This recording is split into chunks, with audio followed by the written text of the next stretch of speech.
दोस्तों, मैं आपके सामने आज लाई हूँ एक नई पुस्तक, एक लंबी कविता की। जी हाँ, इसका नाम है परे होकर कोई रास्ता। एक लंबी कविता और इसके रचिता हैं हरीश पाठक। आप देख सकते हैं, परे होकर कोई रास्ता। लंबी कविताओं का भी चलन है आजकल, लोग पढ़ते भी हैं और लोग लिखते भी हैं।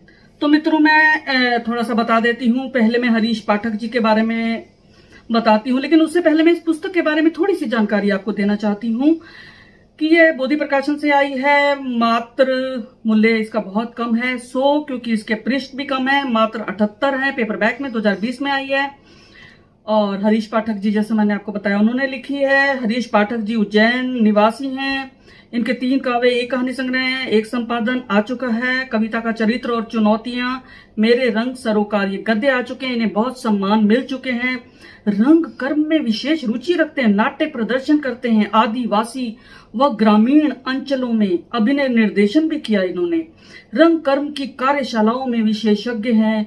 नुक्कड़ कविता पाठ करते हैं। ये माधव विज्ञान महाविद्यालय उज्जैन से हिंदी के प्राध्यापक पद से सेवानिवृत्त हैं।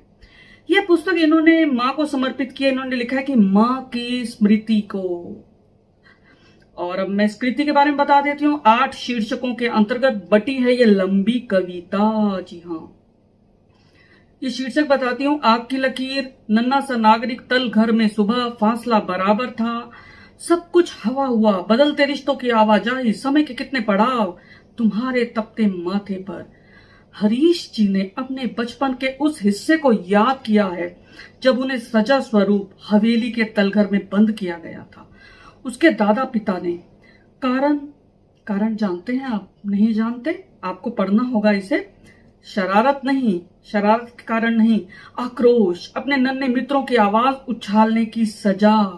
मंदिर में 2 नन्हे मित्र बैठे थे कि बस्ती के नंग धड़ंग बच्चे थे। उन्हें दादा ने मारा और चुगली की थी सेवक भगवत नारायण ने। भगवत नारायण का नाम बहुत बार आया है इस पुस्तक में।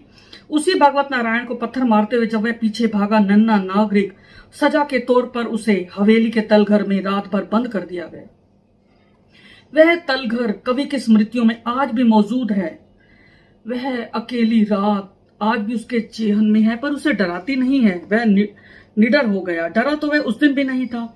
उसने वहां बही खाते मृत जानवरों की खालें, खोपड़ियां, कठपुतली, ताबीज आदि सब देखे तहखाने में। शिप्रा नदी के किनारे उज्जैन में उसका बचपन बीता। मुझे भी याद है कि जब मैं उज्जैन गई थी 2015 में और हमने वो मंदिर देखा, महाकालेश्वर मंदिर के दर्शन किए शिप्रा नदी के किनारे।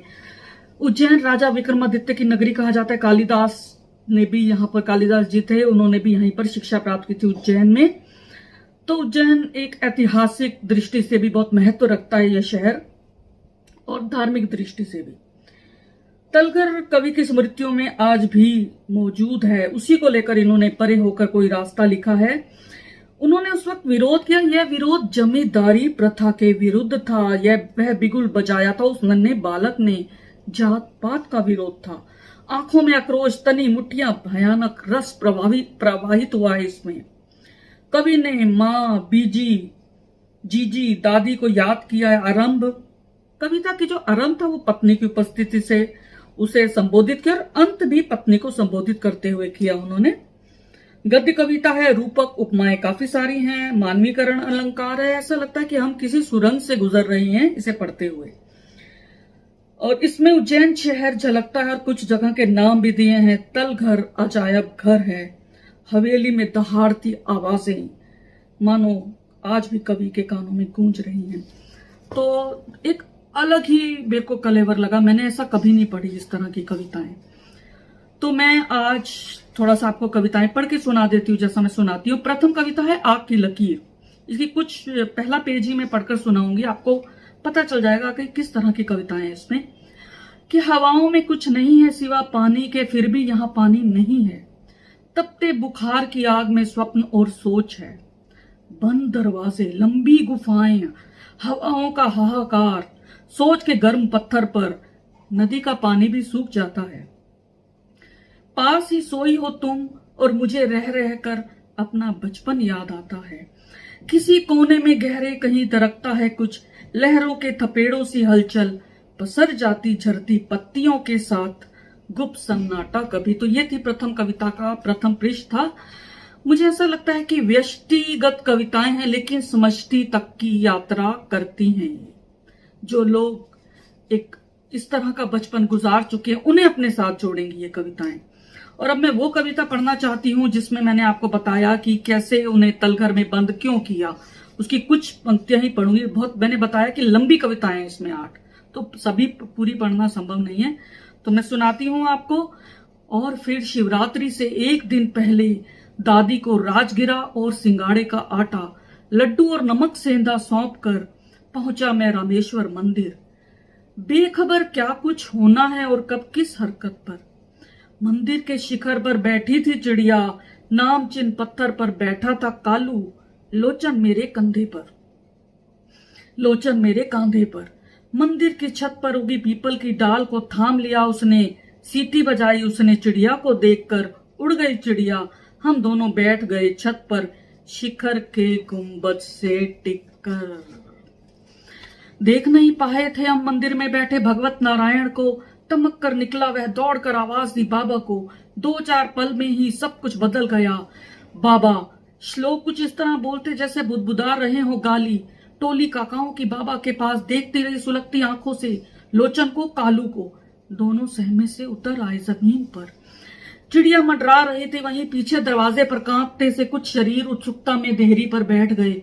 मारो हरामजादों को, चिल्लाया काका दल बाबा के साथ। धूल में घसीट कर पटका, कपड़े उतार दिए लोचन और कालू के। शर्म से झुकी मेरी आंखों से उतर, नफरत भर गई मेरे भीतर तक। उन्होंने लोचन और कालू को उठा उठा फिर पटका झाड़ी में। उतर गए कितने ही जख्म बाबा की बैत से उन नंगी पीठों पर। सोचा मैंने एक पल ठहर कर, फिर 2-4 पत्थर उठा लिए। भगवत नारायण हंस रहा था। एक पत्थर दे मारा मैंने उसकी खोपड़ी पर, भागा वह। पलटे बाबा और काका सब, आगे आगे भगवत नारायण ग्वाड़ी में भागता, पीछे पीछे मैं पत्थरों से मारता। ग्वाड़ी में सब अचकचाए और तभी मेरे मुंह से निकली कुछ पंक्तियां। भग्गा भगत जाए, खड्डा कर जाए, बब्बा फसत जाए, काका गिरत जाए, दादी धसत जाए, जीजी हंसत जाए। भगवत नारायण भागता एक खोली में घुस गया। मैं पलटा गुनगुनाता अपनी पहली दुखबंदी। सब लौट गए। मैं लौटा धुंधलके में ददिया के गीत को दोहराता। पहुंचा घर, वहां माँ दादी सब सहमे से, और ऊपर 3 मंजिले पर बाबा की तपोभूमि में हो रहा था मशवरा। मेरा था निर्णय कुछ करने का, मिली सजा मुझे। बाबा का आदेश हुआ, मुझे पैतृक हवेली के तलघर में बंद कर दिया गया। लोचन और कालू के घर दरबार में हाजिरी का हुक्म, माँ और दादी को तलघर के पास जाने की मनाही। पहुंचा मैं तलघर में अपराधी, उदास माँ और खिन दादी की ओर देखकर हंसता पहुंचा मैं कारागार अपने। नफरत और हंसी में डूबा मैं रात भर गाता रहा। भगा भगत जाए, खड्डा करत जाए, कैद में मजा सा आता रहा, मैं गाता रहा। सुबह जब नींद खुली भूखा था, फिर भी तसल्ली थी। भूख को परे कर सोचा मैंने, मैं भी नागरिक हूं, कविता समाज का एक नन्हा सा नागरिक। तो देखिए जो कवि होते हैं वो कितने भावुक होते हैं। बचपन से ही भावुकता उनके मन में घर कर जाती है। सभ्य समाज का एक नागरिक कवि, बहुत इन्होंने पूरे कवि समाज को यहाँ पर परिभाषित कर दिया इसके बहाने कि कवि कोई अनाचार होते नहीं देख सकता, किसी तरह का निर्दोषों पर मजलूमों पर कोई जिस तरह से ये अत्याचार होते नहीं देख सकता कोई भी रचनाकार, ये उन्होंने कहा। और अब मैं इसकी अंतिम कविता की आखिरी पृष्ठ पढ़ूंगी। कविता लंबी है, सिर्फ आखिरी पृष्ठ। हर बीतते दिन के साथ एक जख्म खुलता है और एक सपना जुड़ता है। एक गली, एक पगडंडी देती है दस्तक, एक खिड़की खुलती है। ऐसे ही एक और दिन बीत जाता है। तभी तुम्हारे तपते माथे पर वह बारिश करता गुजर जाता है। गूंगी सी याद में तुम बुदबुदाती हो नींद में। यादों के सफर में सब डूब जाता है। बार बार फिर मुझे अपना बचपन याद आता है। बार बार फिर मुझे अपना बचपन याद आता है। तो दोस्तों आप देख सकते हैं कि हरीश जी ने एक विमर्श है इसमें, एक जाति विमर्श कहिए उन्होंने इसमें कविता में, उसके बहाने जाति विमर्श कहा है। तो जिस तरह के पाठ आपने देख लिया कविताएं किस कलेवर की हैं, तो पाठकों को अगर इस तरह की पसंद है तो आप इन्हें अवश्य पढ़िए इस किताब को, और आपको कैसा लगता है कार्यक्रम अवश्य बताएं। धन्यवाद दोस्तों।